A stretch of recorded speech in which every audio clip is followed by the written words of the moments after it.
Let's take a look at the two types of digital images, raster and vector. Raster images are the most common type of image.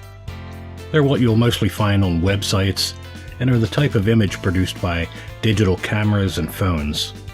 Wikipedia states that a raster graphics image is a dot matrix data structure representing a generally rectangular grid of pixels or points of color viewable via a monitor, paper, or other display medium.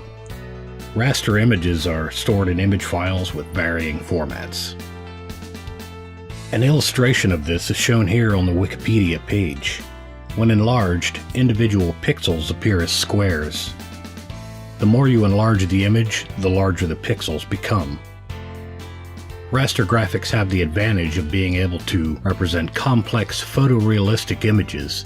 That's why they are the most common and are used for digital photos. Now, let's look at vector graphic images. According to Wikipedia, vector graphics is the use of polygons to represent images in computer graphics. Vector graphics are based on vectors, which lead through locations called control points or nodes. Each of these points has a definite position on the X and Y axis of the work plane and determines the direction of the path. Further, each path may be assigned various attributes, including but not limited to such values as stroke color, shape, curve, thickness, and fill. That's quite a mouthful. So let's take a look at a vector image. Here we have a simple image represented in raster on the left and vector on the right. While both images look the same when viewed like this, upon closer inspection you can see the differences.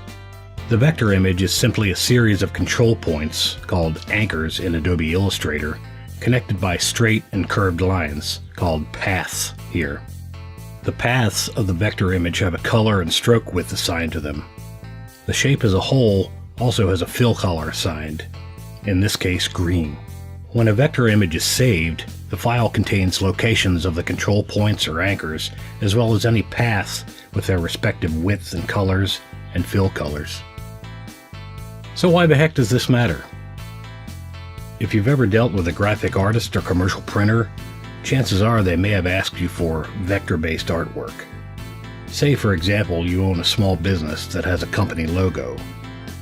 You want to get t-shirts printed with your logo and maybe a slogan. Whoever designs those shirts will ask for a copy of your logo, color preferences, fonts, etc. You tell them you want light blue shirts screen printed with yellow ink. The end result might look something like this. Notice the crisp, clear edges of the vector images. Vector-based artwork will retain that look no matter how much it is enlarged, even to billboard size. However, the reality that graphic designers often face can be different. All too often, a client will send a raster image of artwork they want in a design. Here, I've swapped the vector logo with a raster one. You can immediately see the contrast between the raster logo and the vector-based slogan. When you zoom in, it becomes painfully apparent that this logo is going to look terrible when the shirt is printed. Raster images simply don't scale up well. The larger you make a raster image, the larger the pixels become. If a raster image is to be used in print, it needs to be very high resolution. Usually 300 dots per inch or greater is needed to overcome the problems shown here. In conclusion, if you need to work with a graphic designer or commercial printer, it's important to know the difference between the two types of digital images. Hopefully this video may shed some light on the topic. Thanks for watching and have a great day.